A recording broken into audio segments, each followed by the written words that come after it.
Hello everyone, this is Arzu. I welcome you all in Arzu's Academy of Excellence. So how are you all? I hope you all are doing well. So students, आज जो हम discuss करने वाले हैं वह है 6th class की learners diary Sanskrit की। तो आइए शुरू करते हैं।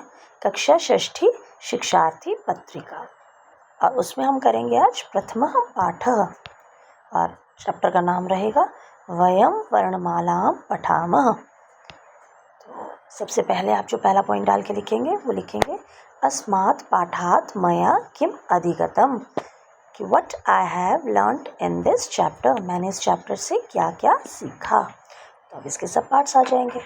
इस अध्याय से मैंने संस्कृत की वर्णमाला के स्वर और व्यंजन के बारे में सीखा।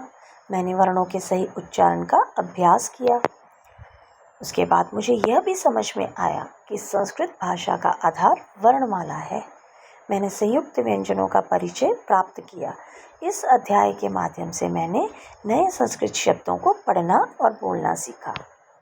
अब मैं वर्णों को क्रम से पढ़ और लिख सकता हूँ या सकती हूँ। तो लड़कियाँ जो हैं वो लिख सकती हूँ लिखेंगी और लड़के जो हैं वो लिख सकता हूँ लिखेंगे। तो मैंने दोनों का लिखा है, तो लड़के लड़कियाँ अपने अपने हिसाब से लिखेंगे। मैंने शुद्ध उच्चारण का महत्व समझा। इसे संस्कृत भाषा सीखने में के प्रति मेरा आत्मविश्वास बढ़ा। तो ये तो आ जाएंगे फर्स्ट वाले पॉइंट के सब पार्ट्स। तो सेकंड पॉइंट जो रहेगा आपका वो क्या रहेगा, अस्मिन् अध्याय यत् मया रोचकम दृष्टम, कि what I found interesting in this chapter, कि इस चैप्टर में मुझे क्या रोचक लगा, है ना। तो अब इसके पॉइंट्स आ जाएंगे। मुझे संस्कृत वर्णमाला का मधुर उच्चारण सबसे अधिक रोचक लगा। स्वर और व्यंजनों का क्रम याद करना आनंददायक लगा। उसके बाद चित्रों और उदाहरणों के माध्यम से सीखना आसान लगा। नए संस्कृत शब्दों का उच्चारण करना अच्छा लगा। संयुक्त अक्षरों को पहचानना भी रोचक अनुभव था। उसके बाद आ जाएगा पूरी कक्षा के साथ मिलकर वर्णमाला बोलना बहुत अच्छा लगा। इससे भाषा के प्रति मेरी रुचि और बढ़ी। अब मुझे संस्कृत सीखना पहले से अधिक पसंद आने लगा है। ठीक है, तो ये सारे पॉइंट्स जो हैं वो आपके सेकंड पॉइंट के अंडर आ जाएंगे। अब उसके बाद आप लिखेंगे थर्ड हेडिंग डाल के, अस्मिन् पाठे मया यत् कठिनम प्राप्तम, what I found challenging in this chapter. इस चैप्टर में मुझे क्या क्या मुश्किल लगा या कठिनाइयों का अनुभव हुआ, है ना। अब इसके पॉइंट्स आ जाएंगे। कुछ संयुक्त व्यंजनों का सही उच्चारण करना मेरे लिए थोड़ा कठिन था। कुछ वर्णों में अंतर पहचानने में समय लगा। सभी वर्णों का क्रम याद रखना भी शुरुआत में चुनौतीपूर्ण लगा। नए संस्कृत शब्दों को पढ़ते समय कभी कभी कठिनाई हुई।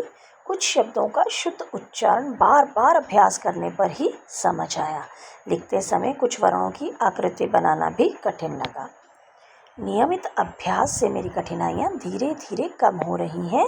अब मैं पहले से अधिक आत्मविश्वास के साथ पढ़ और लिख पा रहा हूँ या लिख पा रही हूँ।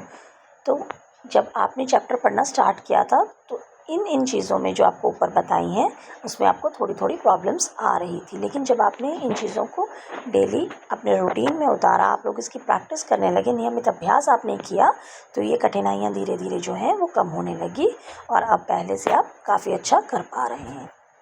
तो यहाँ तक आ गए आपके 3 पॉइंट्स। अब आप लिखेंगे फोर्थ पॉइंट। तो फोर्थ पॉइंट क्या रहेगा, अस्य पाठस्य रोचकतां वर्धयितुं वयं किं कर्तुं शक्नुमः,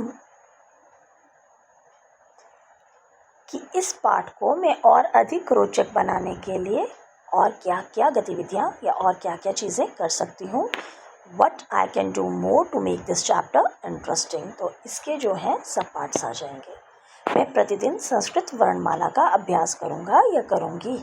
नए संस्कृत शब्दों को बोलने और लिखने का प्रयास करूँगा या करूँगी। ठीक है, अब मैं लड़की हूँ तो मैं अब अपने हिसाब से लिखूँगी ताकि आपको कन्फ्यूज़न ना हो। ठीक है, अब आप ध्यान से सुनना। मैं अपने मित्रों के साथ वर्णमाला का खेल खेलूँगी। शिक्षकों द्वारा या शिक्षक द्वारा बताए गए उच्चारण का ध्यानपूर्वक अभ्यास करूँगी। वर्णमाला के चार्ट और फ्लैश कार्ड का उपयोग करूँगी। घर पर परिवार के सदस्यों के साथ संस्कृत शब्द पढ़ने का अभ्यास करूँगी संस्कृत की छोटी छोटी कविताएं और श्लोक सुनूंगी। नियमित अभ्यास से मैं संस्कृत भाषा को और अधिक रुचिकर तथा सरल बना सकती हूँ। तो ये आगे आपके 4 पॉइंट्स। इससे आपकी लर्नर डायरी फर्स्ट चैप्टर जो है वो कंप्लीट होता है। ठीक है, तो थैंक्स फॉर वॉचिंग। धन्यवाद। मिलते हैं अगले वीडियो में। Till then bye bye, take care.